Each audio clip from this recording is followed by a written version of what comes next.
How to add an animated title in DaVinci Resolve. First of all, open your project and drag your video clip onto the timeline where you want the title to appear.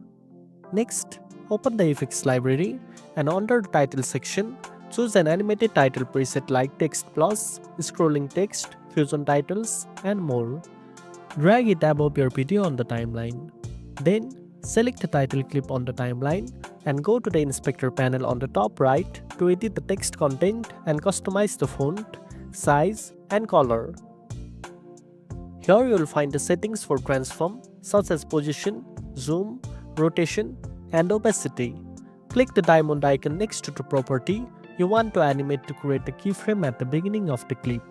Move the playhead forward in the timeline, then change the value of the property, for example moving the position from off screen to center, increase zoom, or fade opacity from 0 to 100%. DaVinci Resolve will automatically create the animation by transitioning between the keyframes. You can add multiple keyframes to create more complex animation, like moving the text across the screen or scaling it up and down. Preview the animation by playing the timeline and make adjustment to the timing or effect speed by moving the keyframes on the timeline. And that's it. Now you know how to add an animated timeline in DaVinci Resolve. If you found this video helpful, don't forget to like, share, and subscribe for more tech tips. Thanks for watching, and I'll see you in the next one.